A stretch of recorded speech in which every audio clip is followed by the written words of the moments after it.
इसे बच्चों आज नया चैप्टर हम देखेंगे, law law of motion. Introduction में देखेंगे बच्चों, इंट्रोडक्शन में क्या क्या इसमें हम पढ़ेंगे मोशन का में। इसमें बच्चों हम सीखेंगे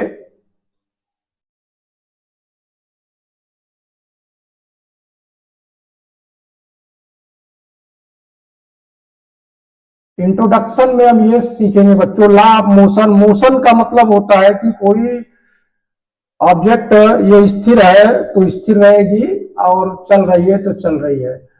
यानी कहने का मतलब हो रहा है कि एक्सटर्नल एजेंसी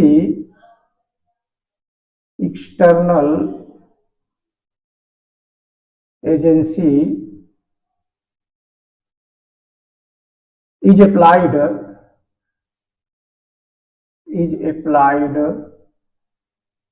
अगर कोई एक्सटर्नल एजेंसी अप्लाइड होती है तभी वो वस्तु जो है एक दूसरे स्थिति में प्राप्त होगी। अर्थात हम कहते हैं कि ये जैसे मान लेते हमारा फुटबॉल है बच्चों, ये फुटबॉल है और रेस्ट पर है। फुटबॉल क्या है?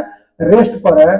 तब ये मोशन पे कब आएगा? जब इस पर कोई जो है किक मारेगा, कोई इस पर किक मारेगा तभी ये क्या होगा बच्चों, जैसे किक मारेगा तब ये मोशन होगा, गति प्राप्त होगी।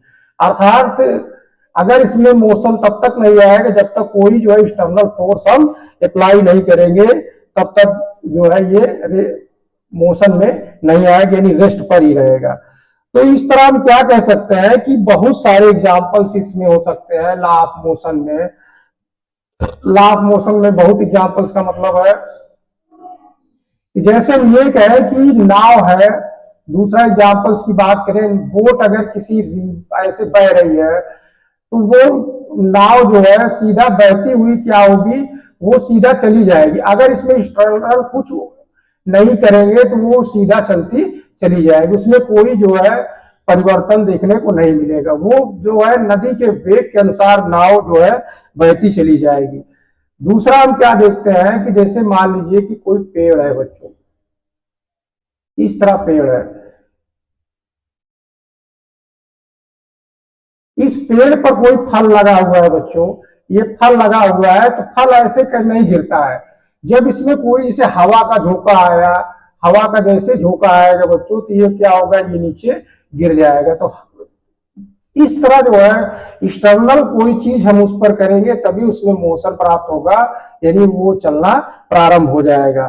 तो इस एग्जाम्पल से हम क्या समझ रहे हैं बच्चों कि अगर एक्सटर्नल एजेंसी जो कांटेक्ट फोर्स कर रही है वो जो है ना लगे तब वो हमारा क्या कहेंगे, यूनिफॉर्म मोशन में रहेगी।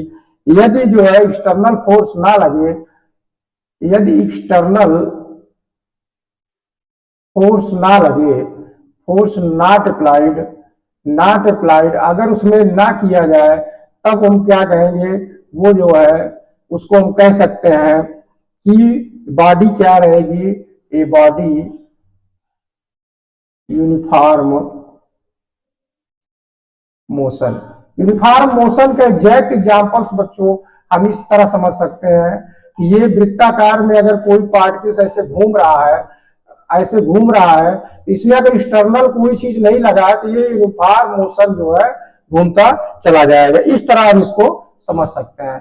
तो मोशन का मतलब यही हो रहा है कि जो गति प्राप्त हो रही है बच्चों, वो गति हमको कैसे प्राप्त हो रही है कि अगर एक्सटर्नल फोर्स लगा दे तब भी वो गति मिल जाएगा। रेस्ट में है तो रेस्ट में ही रहना चाहेगा, वो बार बार परिवर्तन नहीं होगा।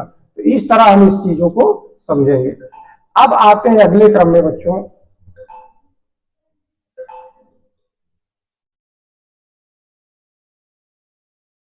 Law of inertia. इसकी बात करते हैं बच्चों। लॉ ऑफ इनर्शिया में हम एक एग्जांपल्स को समझते हैं कि अगर यहां पर जैसे बना हुआ है बच्चों लॉ ऑफ इनर्शिया में,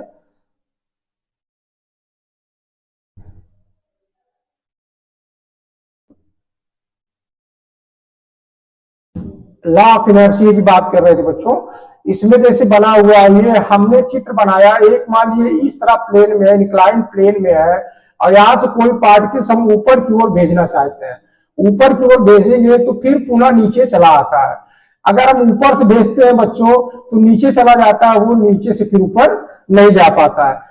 इसी तरह हम यहाँ पर देखते हैं बच्चों कि अगर किसी समतल पे भेजते हैं तो इस तरह है। तो लॉ ऑफ इनर्शिया में हम ये समझेंगे बच्चों कि जो यहाँ पर हमको भेजने में मूविंग इंक्लाइन प्लेन में दे रहे हैं, एक्सेलरेशन होगा, और दूसरे वाले में क्या होगा बच्चों, यहाँ पर हम दूसरे की बात करेंगे तो यहाँ पर एक्सेलरेशन देखिए बच्चों नीचे की ओर लगेगा और यहाँ जो है एक्सेलरेशन ऊपर की ओर लगेगा। तो दोनों तरह में अलग अलग हम देख रहे हैं। यहाँ पर जो सीधा जा रहा है इसमें उतना एक्सेलरेशन नहीं लगेगा। अब इसकी बात करेंगे बच्चों, ये पार्टिकल्स अगर इस तरह कर्व में है, ऐसे कर्व में बना हुआ बच्चों, ये कर्व में, ऐसे कर्व में यहां से मगर कोई बॉडी को छोड़ देते हैं तो ये इस तरह जो है शीशा झूले की तरह ये इस तरह घूमने लगेगा। तो ये जो रोटेशन हो रहा है इसका मतलब क्या हो रहा है बच्चों कि इनर्शिया जो होता है, इनर्शिया को हम क्या कह सकते हैं, इनर्शिया जो है अपने स्थिति को लाने का प्रयास करता है। इनर्शिया क्या करता है बच्चों, इनर्शिया मीन्स कहेंगे रजिस्ट टू द चेंज। इस तरह में एक बात सब कह सकते हैं, रजिस्ट टू द चेंज, यानी अपने बदलाव में वो जो है उसका विरोध करता है। इनर्शिया क्या करता है, अपने बदलाव का विरोध करता है, और ये विरोध करेगा, ये तभी बदलाव होता है जब कोई एक्सटर्नल फोर्स इस पे अप्लाइड किया जाए, तभी बदलाव होता है, अर्थात बदलाव नहीं होता है। जैसे यहाँ पर हम देख रहे हैं कि ये जो 3 एग्जाम्पल्स हम आपको लिख के दिखा रहे हैं कि अगर मान लीजिए यहाँ हम पार्टिकल्स को छोड़ रहे हैं तो यहाँ से छोड़ेंगे तो नीचे जो है ढलान में ऐसे चला आएगा, लेकिन उसके बाद यहाँ पर फोर्स जैसे से यहाँ समतल पे आएगा तो समतल पे आने पर क्या होगा कि यहाँ पर भी कोई एक्सटर्नल फोर्स इसको फिर लगेगा, जमीन पे गिरेगा तो फिर फोर्स लगेगा। तो अब यहाँ पर क्या होगा बच्चों कि इस गति को धीरे धीरे एक्सेलरेशन की वजह से कम कर देगा। तो मोमेंट ऑफ इनर्शिया क्या कहता है कि कोई पार्टिकल्स अगर रेस्ट पर है तब रेस्ट पर ही रहेगी, वो मूव नहीं करेगी जब तक इसमें हम कोई बाहरी एक्सटर्नल फोर्स अप्लाइड ना करें। ये कहने का इसका अर्थ है, मोमेंट ऑफ इनर्शिया का ये मतलब है। हम इस तरह कह सकते हैं बच्चों कि no change in state at the rest, अर्थात यूनिफॉर्म मोशन। अगर यूनिफॉर्म मोशन में है तो यूनिफॉर्म में ही रहेगा, रेस्ट में है तब वो रेस्ट में ही रहेगा। इस तरह हम इनर्शिया को समझ सकते हैं। बात समझ में आ रही होगी बच्चों जो हम बताना चाह रहे हैं। अब इसमें हम बात करते हैं बच्चों, पहला जो नियम आता है Newton first law, a body in the motion remain in uniform motion at rest remain at rest unless act upon by non-zero external force। Non zero का मतलब हो रहा है कि नॉन जीरो एक्ट फोर्स, यानी कोई उसमें फोर्स ना कार्य करता हो। जब उसमें कोई फोर्स नहीं कार्य करता तब उसमें क्या जो है प्रयोग में हम ला सकते हैं, क्या हम किस तरह इसको डिफाइन कर सकते हैं।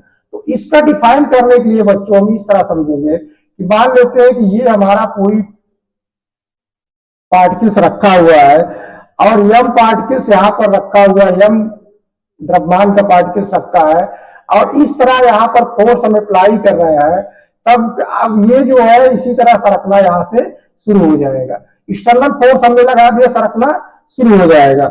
अगर वो रेस्ट पर है तो यहाँ पर जैसे रेस्ट पर है ये इस तरह, तो ये रेस्ट पर ही रहेगा, यानी इसमें कोई बदलाव नहीं होगा। तो ये वही चीज यहाँ पे कहा जा रहा है कि body in motion remain uniform motion. अगर वो मोशन कर रही है तो मोशन में ही रहेगी और रेस्ट पर है तो वो रेस्ट पर ही रहेगी। ये बात यहाँ पर फर्स्ट लॉ यही कह रहे हैं।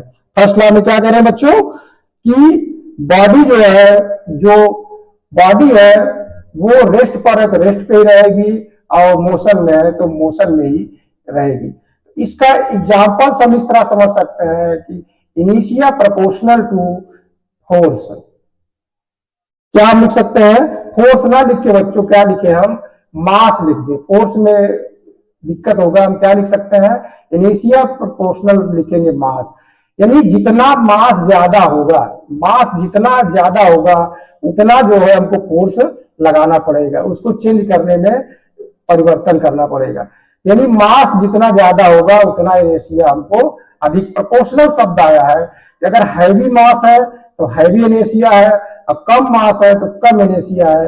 इस तरह हम जो है समझ लेंगे बच्चों।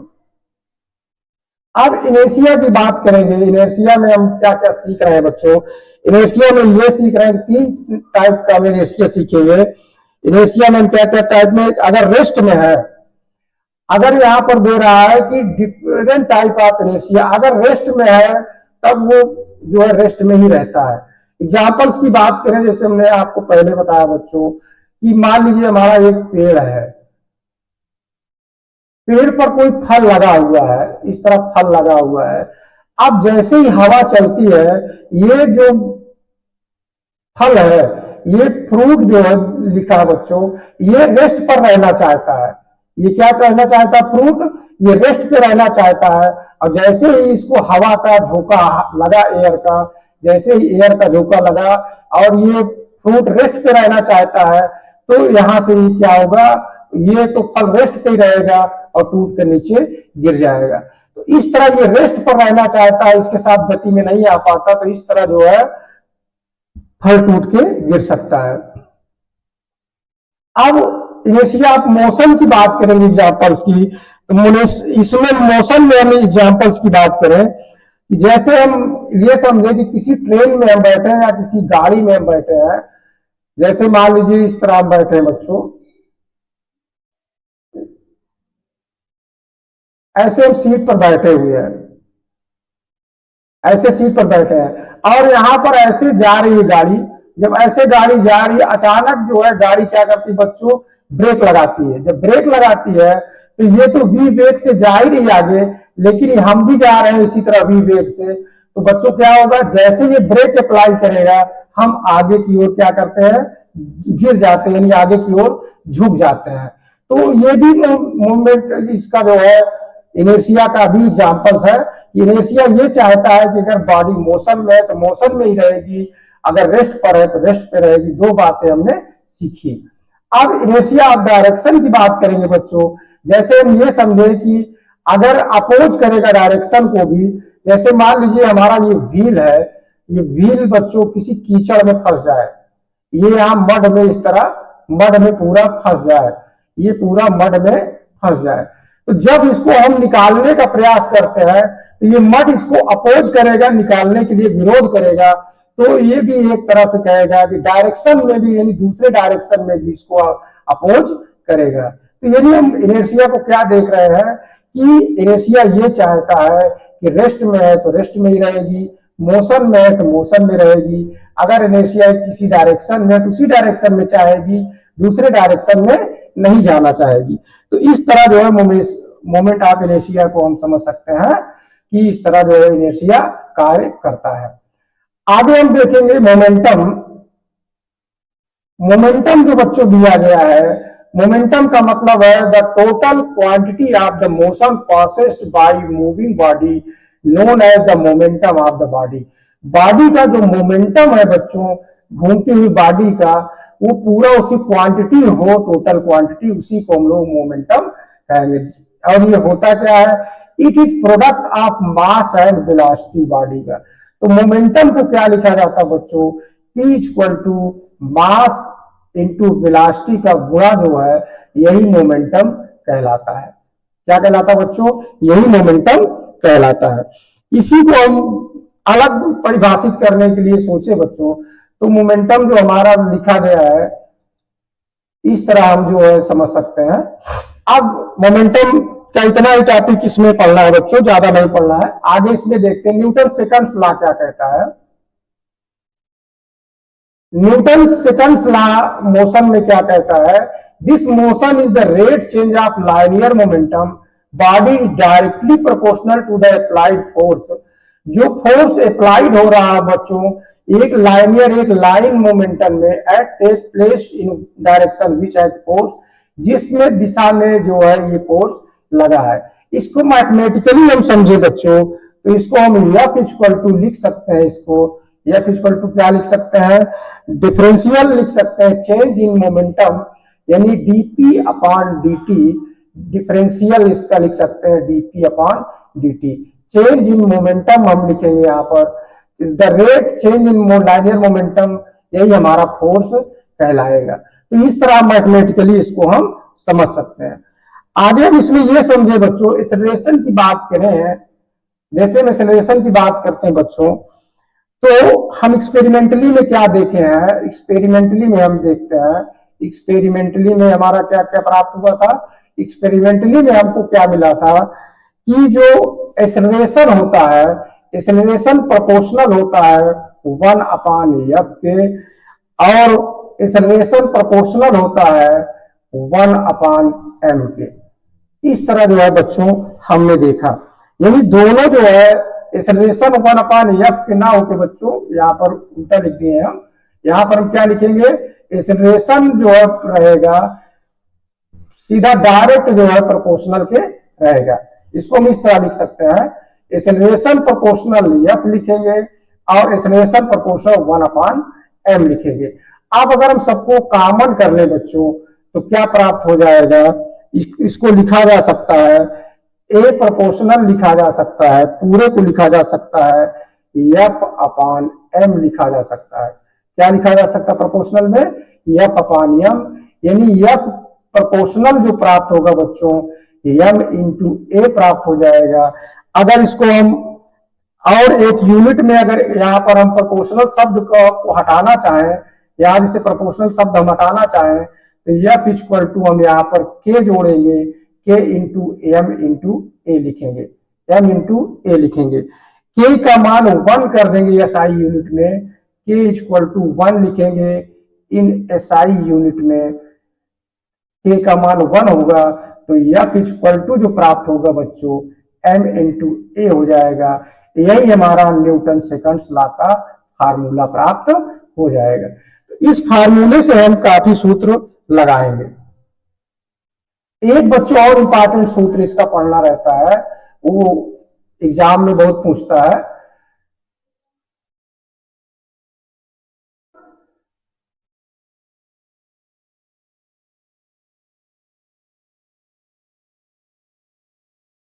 जैसे हम ये बात करें बच्चों की लिख लें इसमें कि मोर फंडामेंटल रिलेशन की बात करें, इसमें हम लिखते हैं यहां पर,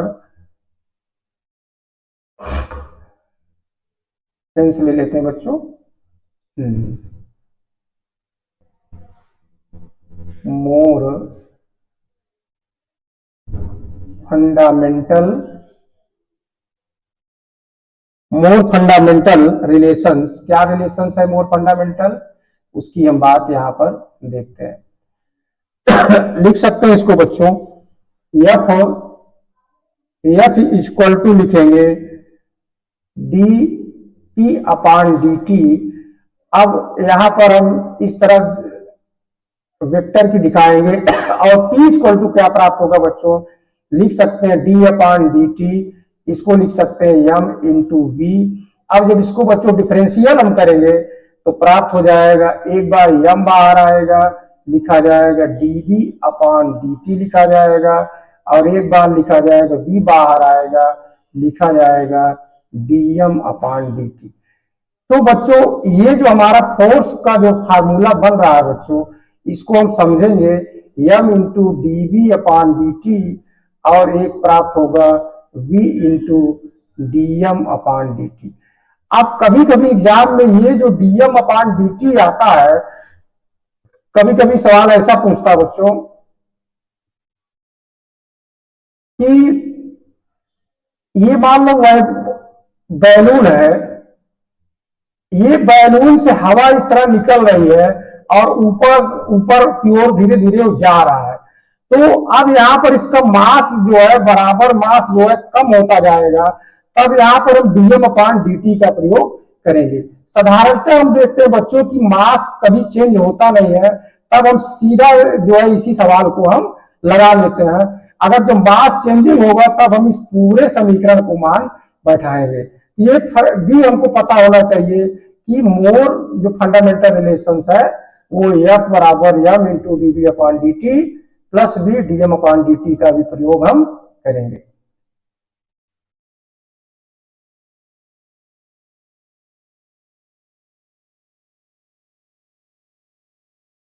न्यूटन थर्ड लॉ में देखेंगे बच्चों, third law of motion state that to every action, प्रत्येक action there is an equal magnitude at opposite in direction. Opposite direction मतलब जो भी उसका फोर्स रहेगा उसी की इक्वल मैग्नीट्यूड में रहेगा और अपोजिट रहेगा उसके डायरेक्शन में। ये नियम हमको कहता है न्यूटन्स थर्ड नियम को कहता है।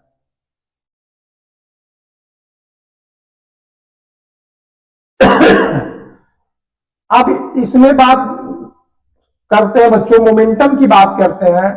आगे जो हमको पढ़ना है इसमें, जैसे इसमें दिया बच्चों, मोमेंटम में हमको देखना है कि कंजर्वेशन ऑफ मोमेंटम कैसे हो सकता है, उसकी बात हम करेंगे। इसमें हम ये कह देंगे कि व्हेन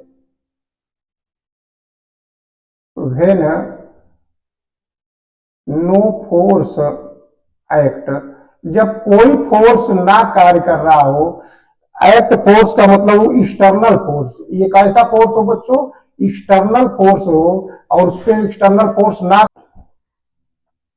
तब हमने अभी पढ़ा था कि एफ इक्वल टू प्राप्त होता था डीपी अपॉन डी। कोई एक्सटर्नल फोर्स नहीं है तो जीरो हो जाएगा बच्चों। यानी पी जो हमारा प्राप्त होगा बच्चों, वो पी हमारा क्या प्राप्त हो जाएगा बच्चों, कांस्टेंट हो जाएगा। क्योंकि जब पी कांस्टेंट रहेगा तभी जीरो आएगा। यानी हम कह सकते हैं कि P1 plus P2 plus P3 plus P4, तो जितने भी मोमेंटम होंगे सब क्या होंगे बच्चों, कांस्टेंट रहेंगे। तो कांस्टेंट का मतलब है कि मोमेंटम हमारा क्या रहेगा, कंजर्व रहेगा। मोमेंटम क्या रहेगा हमारा, कंजर्व रहेगा। तो अगर लार्ज ऑफ फोर्स इसमें देखें बच्चों, लार्ज ऑफ फोर्स की बात हमें, large of force act on a body, large of force act on a body, हम इस तरह लिख दें बच्चों। तब यहां पर फॉर स्मॉल टाइम के लिए लिख देते हैं, फॉर ए स्मॉल टाइम, छोटे समय के लिए। यानी बहुत सारे फोर्स जो है एक छोटे समय के लिए कर देते हैं, तब इसमें क्या होगा, एक इंपल्स होगा। क्या प्राप्त होगा, उसको हम क्या कहेंगे, इंपल्स। इंपल्स, इंपल्स को लिखा जाएगा equal to the product of force, लिखा जाएगा the product of force and, और क्या लिखा जाएगा, product of force and time, and time. तो इंपल्स को लिखा जाएगा the product of force and time. इसी को लिखा जा सकता है, इक्वल टू लिखा जा सकता है F into D T, F into D T. यानी स्मॉल समय के लिए इस तरह लिखा जा सकता है।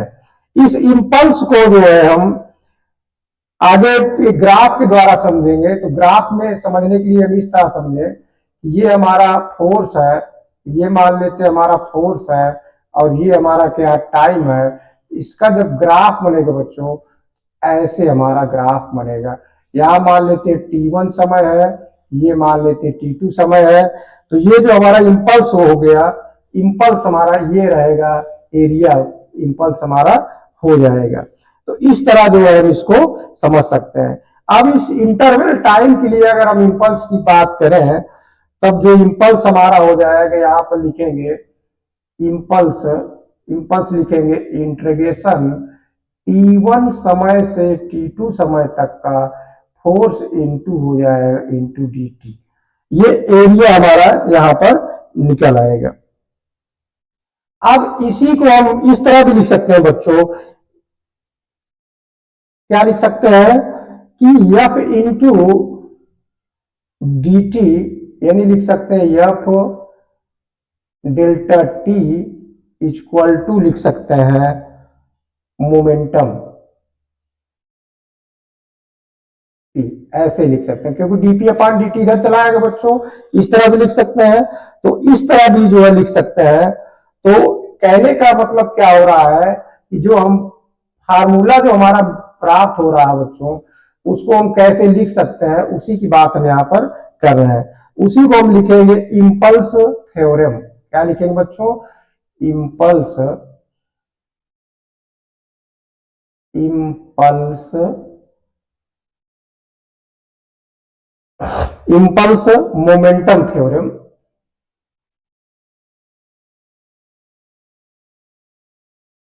Momentum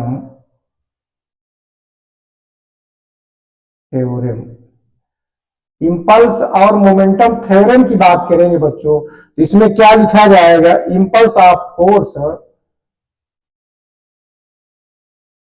impulse of force is equal